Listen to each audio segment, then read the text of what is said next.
श्री सोजाजी नाम के महान संत हुए हैं। श्री सोजाजी गृहस्थ भक्त थे।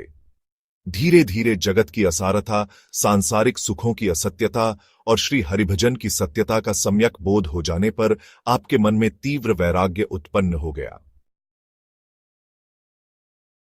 आपने अपनी धर्मपत्नी के समक्ष अपने गृहत्याग का प्रस्ताव रखा तो उस साध्वी ने न केवल सहर्ष प्रस्ताव का समर्थन किया बल्कि स्वयं भी साथ चलने को तैयार हो गई। इस पर आपने कहा कि यदि तुम्हारे हृदय से समस्त सांसारिक आसक्तियां समाप्त हो गई हों तो तुम भी अवश्य चल सकती हो। अर्धरात्रि के समय ये दोनों घर छोड़कर चल दिए। आपकी तो प्रभु कृपा पर अनन्य निष्ठा थी, इसलिए साथ कुछ नहीं लिया, परंतु आपकी पत्नी अपने 10 माह के शिशु के प्रति वात्सल्य भाव को न त्याग सकी और उसको भी अपनी गोद में लेते आई।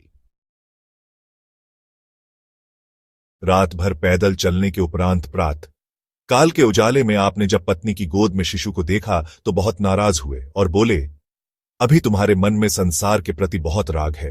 यदि तुम मेरे साथ चलना चाहती हो तो इस शिशु को यहीं छोड़ दो। पत्नी ने बड़े ही करुण स्वर में कहा, नाथ, यहां इसका लालन पालन कौन करेगा? आपने पृथ्वी पर रेंगते हुए जीव जंतुओं को दिखाकर कहा, जो इनका पालन करता है वही इस बालक का भी पालन करेगा। आपकी आज्ञा का पालन करते हुए आपकी पत्नी ने बालक को वहीं छोड़ दिया और दोनों लोग श्री द्वारकापुरी की यात्रा पर चल दिए। 12 वर्ष बाद अचानक एक दिन आपकी पत्नी को अपने उस दुधमुहे शिशु की याद आई जिसे वे अपने पति देव के कहने पर रास्ते में ही छोड़कर चली आई थीं। उन्होंने इस बात को श्री सोजा जी से कहा। प्रभु कृपा से आप तो सब जानते ही थे, फिर भी पत्नी को भगवत कृपा के दर्शन कराने के लिए उन्हें लेकर अपने देश वापस लौटे। वहां वे एक बाग में रुके और माली से पूछा, यहां का राजा कौन है? माली ने बताया, यहां के राजा को कोई संतान नहीं थी, अतः उन्होंने भक्त सोजाजी के पुत्र को गोद ले लिया था जिसे उसके माता पिता जंगल में छोड़ गए थे। अब यही लड़का यहां का राजा है। सोजाजी की पत्नी इस भगवत कृपा से गदगद हो गई। उन्हें विश्वास हो गया कि जो अनन्य भाव से प्रभु की शरण में जाते हैं उनके योगक्षेम का वहन स्वयं श्री भगवान करते हैं। श्री रंग जी श्री अनंतानंदाचार्य जी महाराज के प्रधान शिष्यों में एक थे। गृहस्थाश्रम के समय आपका निवास द्यौसा नामक ग्राम में था जो तत्कालीन जयपुर राज्य में आता था। आप वैश्यकुल में उत्पन्न हुए थे। आपके यहां सेवा कार्य करने के लिए एक नौकर रखा गया था, परंतु वह स्वभाव से बड़ा ही दुष्ट था। कालवश मृत्यु को प्राप्त कर वह यमलोक गया। वहां उस पापी को यमराज ने दूत कार्य में नियुक्त किया और मृत प्राणियों के प्राणों को लाने का कार्य सौंपा।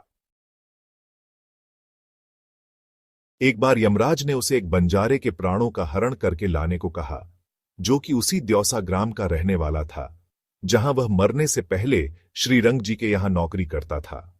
वहां आने पर वह सबसे पहले वह श्री रंग जी से मिलने गया।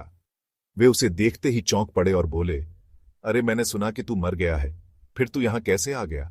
यमदूत ने कहा, मालिक, आपने ठीक ही सुना था, मैं मर चुका हूं और अब यमदूत बन गया हूं।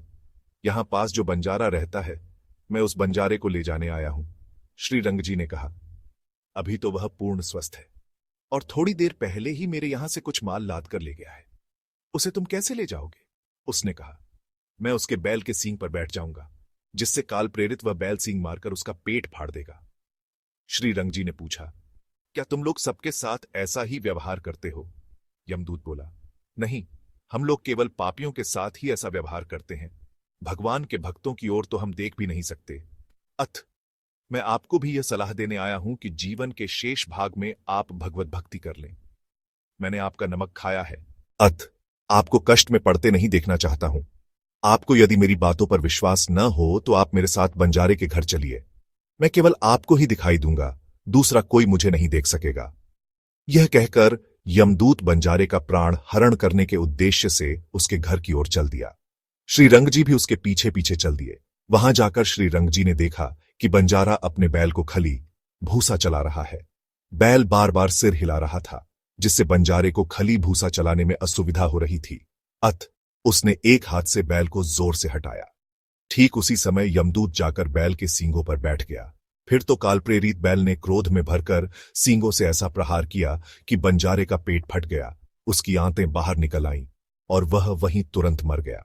श्री रंग जी की आंखों के सामने घटी इस आश्चर्यमयी घटना ने उनकी आंखें खोल दी। उन्होंने श्री अनंतानंद जी महाराज के चरण पकड़े और उनके उपदेशानुसार भगवत भक्ति करने लगे।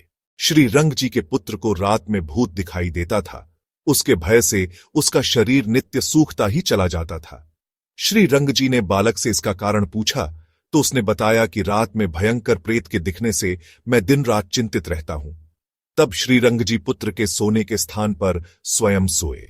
रात होते ही वह प्रेत आया। श्री रंग जी क्रोध करके उसे मारने के लिए दौड़े और कहने लगे, बालक को डरा के परेशान करता है। प्रेत ने दैन्यतापूर्वक कहा कि आप कृपा करके मुझे इस पाप योनि से मुक्त करके सद्गति प्रदान कीजिए। मैं जाति का सुनार हूं, पराई स्त्री से पाप संबंध के कारण मैं प्रेत हो गया हूं। अपने उद्धार का उपाय संसार में खोजने के बाद अब आपकी शरण ली है। प्रेत की आर्तवाणी सुनकर श्री रंग जी ने उसे चरणामृत दिया और उसका अत्यंत सुंदर दिव्य रूप कर दिया। इस प्रकार श्री रंग जी के भक्तिभाव का गान किया गया है।